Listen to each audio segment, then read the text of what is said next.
Welcome to This Explainer. Today, we're jumping right into a deeply profound and, honestly, almost completely invisible phenomenon, the hidden psychological costs of childhood trauma, specifically focusing on something called parentification. Now, if you're someone who has always been told you're an old soul, or if you spent pretty much your entire life feeling like you literally have to hold everything together for everyone else, well, this explainer is definitely for you. We're going to really unpack the path to healing, how to actually reparent your inner child, and most importantly, how to finally learn to choose softness and rest over constant, exhausting survival and performance. I want you to picture a scene. It starts quietly. No one really notices at first. You're 7 years old, staring into the eyes of a parent who is just falling apart.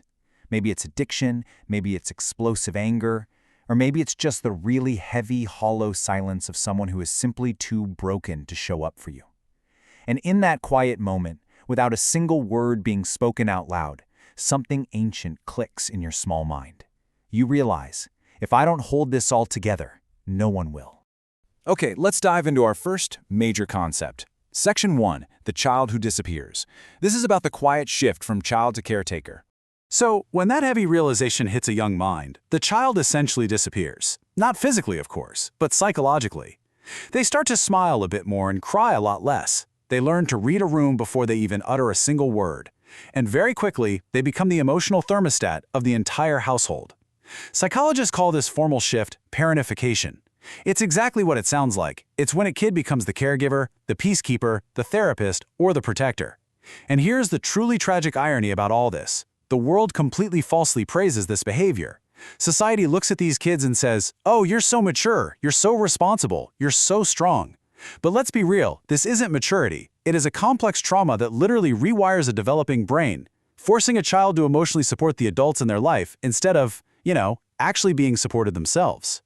And this dynamic, it quickly builds into a deep biological instinct. When a child is constantly put in charge of regulating everyone else's emotions, it creates this intense state of hypervigilance. You are literally always scanning for danger. You're walking on eggshells 24/7. You learn incredibly early on that love and safety are basically transactions. The deal is, you provide peace, and maybe, just maybe, they'll give you some basic safety in return. In an environment like that, you learn pretty fast that your own authentic needs are actually dangerous, and their needs are urgent. So what do? You completely sacrifice your authentic self just to survive and belong. Which brings us to Section 2, the trap of high functioning. We're looking at what happens when these survival patterns follow you right into adulthood. The real tragedy of growing up way too fast is that the exact same things that saved you back then completely imprison you now. In the place of that lost childhood grew a version of you that performs incredibly well. You became the good child, right? The quiet, reliable achiever. And as an adult, you wear that high-functioning identity so incredibly convincingly that even you forget it's just a mask. You probably look totally fine on the outside, but underneath, these clinical symptoms are invisibly sabotaging so many adults. You might be fiercely hyper-independent, like utterly refusing help and pushing people away. You might feel totally numb during really happy moments because joy just feels unearned or even dangerous. You probably struggle to rest because to you, productivity literally equals your worth. You've accepted chaos as a baseline, which means actual stillness feels highly suspicious to your nervous system. You've become the default therapist in every single one of your friendships, and you absolutely panic at the mere thought of setting a boundary or saying no. Your mind is just constantly racing, always fixing, always managing. But I want you to just stop for a moment. Take a breath. Because beneath that high-functioning, overachieving, constantly in motion exterior, deep down something really aches.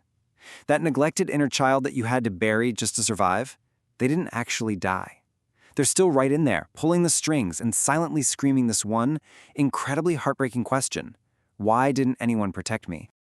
So, the absolutely crucial point here is understanding the secret fantasy that so many high achievers secretly carry. You spend your life taking care of everyone else, but secretly, you're just wishing someone would stop and ask if you're okay. The ultimate unmet need for a parentified adult isn't about more success or achieving perfection. It's the desperate, quiet wish that someone will finally notice you aren't actually as strong as you're pretending to be. That maybe, just maybe, you will finally get the permission to stop performing, to completely fall apart, and just be held. That is the true need of the child who never actually got to be a child.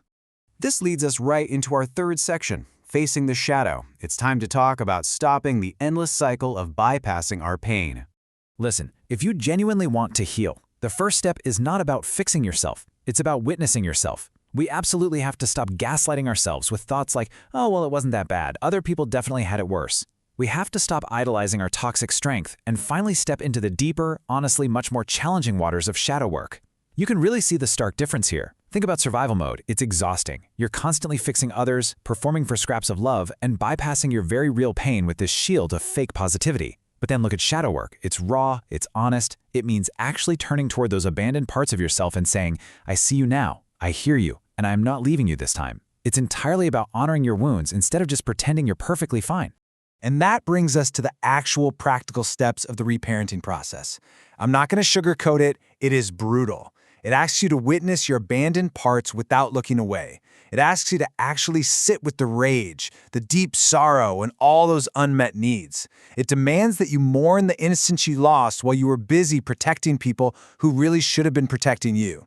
You might find yourself suddenly weeping for birthdays where no one showed up or milestones that were ignored. But please hear me on this. That grief is absolutely not a weakness. It is proof that you are finally healing. It's proof that what was frozen inside of you for decades is finally starting to thaw and fall away. The brilliant psychologist Carl Jung put it so perfectly. He said, "There is no coming to consciousness without pain. People will do anything, no matter how absurd, to avoid facing their own soul." And it's true, isn't it? Shadow work demands that we face our soul. All of it. The scared parts, angry parts, the deeply ashamed parts. Because true healing isn't about becoming someone completely new and shiny. It's about remembering who you were before the world forced you into a role you never, ever asked for. Which brings us to our final and definitely most empowering section, choosing softness and rest. Let's talk about writing a totally new future for your inner child. Look, if you grew up too fast, your hypermaturity was never the actual problem. The problem was simply that you had no choice. But the really beautiful, empowering truth of adulthood is that these survival strategies, the constant over-explaining, the boundary issues, the extreme hyper-independence, they are all learned conditions. And the absolute best news, they are completely unlearnable. You have the power right now to write a new future. To start that unlearning process, you have to ask your inner child this one exact question. What did I need back then that I never got? This is the vital first step to stop reliving your past on a loop. When you ask this, you stop seeking parents in your romantic partners. You stop mistaking your anxiety for intuition. You finally put a pause on the endless, exhausting management of everyone else's emotional state, and you ask yourself what you fundamentally lack. When you dare to ask that question, your inner child might give you some pretty profound answers.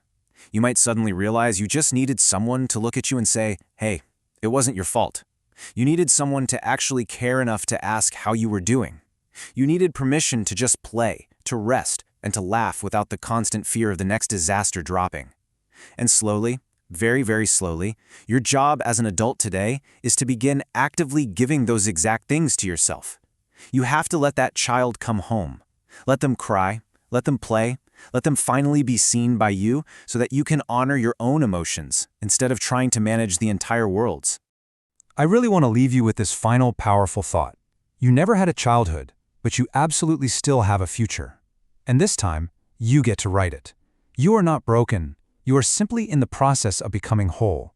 And maybe, just maybe, for the first time in your life, you're finally growing up the right way, not through fear, not through immense pressure, but through your own authentic truth. So I'll leave you with this to ponder today. If you stopped performing your strength right now, today, who would you finally allow yourself to be?